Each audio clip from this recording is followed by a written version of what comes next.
इस वीडियो को लाइक करें, हमारे चैनल को सब्सक्राइब कर बेल आइकन जरूर प्रेस करें हमारी न्यू वीडियो सबसे पहले देखने के लिए।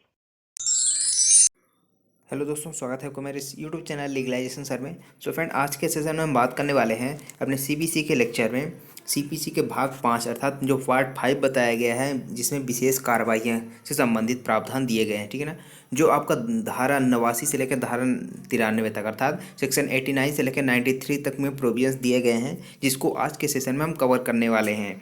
ठीक है, तो चलिए स्टार्ट करते हैं। और साथ ही साथ जो मध्यस्थम से संबंधित है सेक्शन 89, उसके साथ पढ़ना है आपको ऑर्डर 10 का रूल 1A से लेकर 1C तक में। ठीक है ना, तो चलिए स्टार्ट करते हैं आज का सेशन।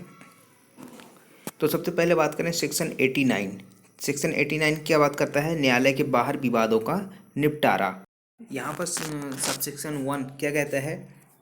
जहाँ न्यायालय को यह प्रतीत होता है कि किसी समझौते के ऐसे तत्व विद्यमान है। ठीक है ना, यदि कोई केस चल रहा है और न्यायालय को ऐसा प्रतीत होता है, न्यायालय को ऐसा लगता है कि वहाँ पर समझौते के तत्व मौजूद हैं, ठीक है ना, उनमें समझौता कराया जा सकता है, बात को लंबा चलाने की ज़रूरत नहीं है।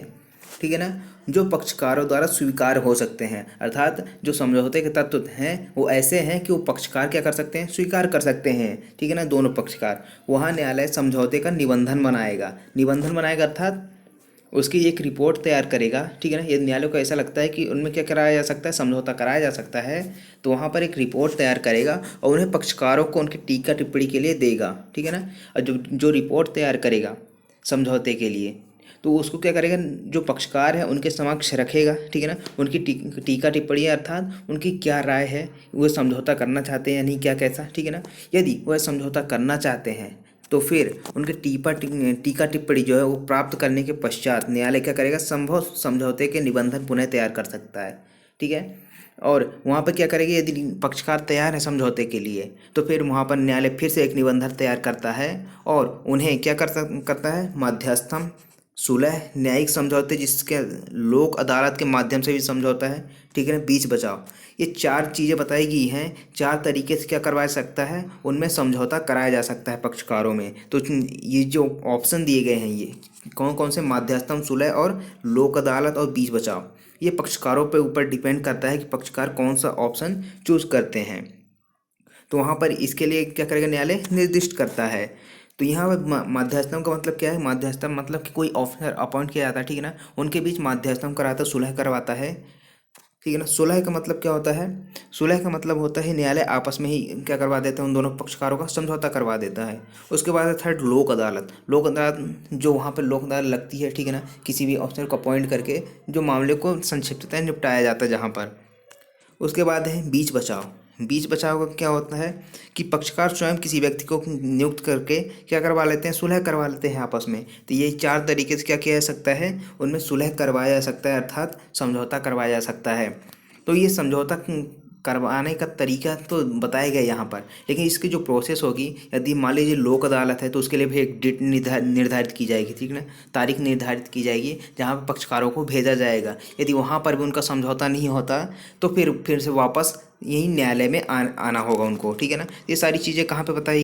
ये सारी चीज़ें आपको मिलेगी ऑर्डर 10 के रूल 1A से लेकर 1C तक में। ठीक है ना, जो हमने ऑर्डर 10 में पढ़ा था। ठीक है ना, यदि आपने नहीं देखा है तो मेरे चैनल पे जाकर देख सकते हैं। ऑर्डर 10 की एक लेक्चर बनाया हुआ है, ठीक है ना, जहाँ पे ये सारे लेक्चर मिल जाएंगे और इसको साथ ही साथ पढ़ना है। ठीक है ना, सेक्शन 89 के साथ ऑर्डर 10 का रूल 1A से लेकर 1C तक के जो भी प्रोविजंस दिए गए, 3 सेक्शन यहाँ पे बताए गए, 3 उपनियम बताए गए हैं। ठीक है ना, उसको साथ ही साथ पढ़ना है आपको। तो ये है आपका सेक्शन 89, जहाँ पे न्यायालय के बाहर विवादों का निपटारा किया जा सकता है, अर्थात समझौते के द्वारा। ठीक है ना, उसके बाद है सेक्शन 90। सेक्शन 90 क्या बात करता है? न्यायालय की राय के लिए मामले का कथन करने की शक्ति। ठीक है ना, तो जहाँ कोई व्यक्ति न्यायालय की राय के लिए किसी मामले का कथन करने के लिए लिखित करार कर ले। ठीक है ना, कोई जो पक्षकार हैं, ठीक है ना, या फिर कोई व्यक्ति है, वो क्या कर लेते हैं? एक एग्रीमेंट कर लेते हैं लिखित रूप में, रिटन फॉर्मेट में, कि वहाँ पर न्यायालय की क्या राय है। तो उसको न्यायालय की राय व्यक्त करने के लिए एक कथन का क्या कर लेते हैं? लिखित करार कर लेते हैं, एग्रीमेंट कर लेते हैं। तो वहाँ पर न्यायालय क्या करेगा? एक विहित रीत से, जो भी विधिक तरीके से जो रीत निर्धारित की गई होगी उसके अनुसार उसका विचारण करेगा और उसके बाद जो भी जजमेंट देगा, अवधारण करेगा न्यायालय। ठीक है ना, ये इतना इम्पोर्टेंट नहीं है सेक्शन 90। यहाँ पे सेक्शन 91 इम्पोर्टेंट है, ठीक है। यहाँ पे क्या बताया गया, लोक न्यूसेंस और लोक पर प्रभाव डालने वाले अन्य दोषपूर्ण कार्य। लोक न्यूसेंस क्या होता है, तो लोक न्यूसेंस अब बताया गया आपका आईपीसी के सेक्शन 268 में, ठीक है ना। तो यहाँ पर क्या बताया गया है कि जो कोई भी ऐसा कार्य करता है या फिर ऐसे कार्य का अवैध लोप करता है, ठीक है ना, जिस कार्य को उसको करना चाहिए था लेकिन उसने क्या किया, उस कार्य को नहीं किया, ठीक है ना, जिसके कारण जो वहाँ पे जनसाधारण रहते हैं अर्थात आम जनता जो होती है उनको परेशानी होती है, या फिर वो आम जनता जो है जनसाधारण है वो यदि किसी ऐसी संपत्ति पर अधिभोग रखते हैं, ठीक है ना, किसी एक व्यक्ति की नहीं, जो पब्लिक प्रॉपर्टी होती है, ठीक है, तो उसमें क्या हो रहा है, सामान्य क्षति संकट या क्षोभ उत्पन्न हो रहा है, या फिर ऐसे सामान्य जो क्षति संकट क्षोभ उत्पन्न होने की संभावना है, तो क्या कहलाता है कि उस व्यक्ति ने क्या किया है, लोक न्यूसेंस किया है, अर्थात जिससे लोगों को क्या हो, नुकसान हो, अर्थात पब्लिक को। तो ये कहलाता है आपका लोक न्यूसेंस। और जो आईपीसी में सेक्शन 268 है उसकी पनिशमेंट कहाँ पे बताई गई है, आईपीसी की सेक्शन 290 में, ठीक है ना। तो सेक्शन 290 में कितनी पनिशमेंट है, सिर्फ 200 रुपये जुर्माने तक, ठीक है ना। यदि व्यादेश ऐसा जारी कर दिया गया है न्यूसेंस बंद करने के लिए, फिर भी यदि जारी कर चालू रखते हैं ऐसा न्यूसेंस, तो वहाँ पर 6 माह तक का कारावास हो सकता है। ये कहाँ पे बताया गया है, सेक्शन 291 में आईपीसी के। तो ये रहा आपका लोक न्यूसेंस, ठीक है। तो यहाँ पर क्या बताया गया है कि लोक न्यूसेंस या अन्य ऐसे दोषपूर्ण कार्य की दशा में जिससे लोक पर प्रभाव पड़ता है, ठीक है ना, किससे, पब्लिक पर प्रभाव पड़ता है, या फिर प्रभाव पड़ना संभावना है, उसकी संभावना है कि हाँ इसका प्रभाव पड़ सकता है। घोषणा या व्यादेश के लिए ऐसे अन्य अनुतोष के लिए जो मामले की परिस्थितियों में समुचित हो, ठीक है ना। ये जो लोक न्यूसेंस है, पब्लिक न्यूसेंस है, जारी है, उसके लिए क्या करने के लिए, उसके लिए व्यादेश जारी करने के लिए, कोई घोषणा जारी करने के लिए, या ऐसे अन्य अनुतोष प्राप्त करने के लिए कौन बात दाखिल कर सकता है न्यायालय के समक्ष, या तो महाधिवक्ता हो, ठीक है ना, या फिर 2 या अधिक व्यक्ति ऐसे लोक न्यूसेंस या अन्य दोषपूर्ण कार्य के कारण ऐसे व्यक्तियों को विशेष नुकसान न होने पर भी न्यायालय की इजाज़त से कर सकते हैं। अब लोक न्यूसेंस के लिए वाद कौन दायर कर सकता है, या तो महाधिवक्ता द्वारा किया जा सकता है, या फिर 2 या अधिक व्यक्ति द्वारा क्या किया जा सकता है, लोक न्यूसेंस के लिए वाद संसित कर सकता है जिनको विशेष नुकसान ना भी हुआ, ठीक है ना। लेकिन यहाँ पर न्यायालय की इजाज़त लेनी पड़ेगी। यदि 2 या अधिक व्यक्ति कोई क्या करते हैं, लोक न्यूसेंस के लिए वाद दायर करते हैं, तो वहाँ पर न्यायालय की इजाज़त लेनी होगी। लेकिन यहाँ पे ज़रूरी नहीं कि जो व्यक्ति क्या कर रहे हैं, वाद दायर कर रहे हैं, वहाँ पर उसको विशेष नुकसान हुआ हो, ठीक है। यहाँ पर न्यायालय की इजाज़त से क्या किया जा सकता है, वाद संसित किया जा सकता है। सब क्लॉज 2 क्या है कि इस धारा की कोई बात वाद के किसी ऐसे अधिकार को परिसीमित करने वाली या उस पर अन्यथा प्रभाव डालने पर नहीं समझी जाएगी जिसका अस्तित्व इसके उपबंधों से स्वतंत्र है, ठीक है ना।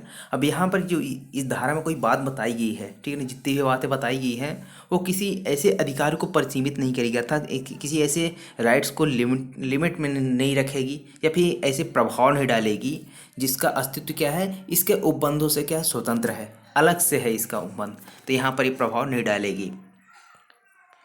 उसके बाद है सेक्शन 92। सेक्शन 92 क्या बात करता है, लोकपूर्ण कार्य, ठीक है ना। यहाँ पे कार्य है पब्लिक चैरिटी जिसको बोला जाता है, पूर्णतः धार्मिक प्रकृति के लोक प्रयोजनों के लिए सृष्ट किसी अभिव्यक्त या आणविक न्यास के किसी अभिकथित भंग के मामले में, या जहाँ ऐसे किसी न्यास के प्रशासन के लिए न्यायालय का निर्देश आवश्यक समझा जाता है, ठीक है ना।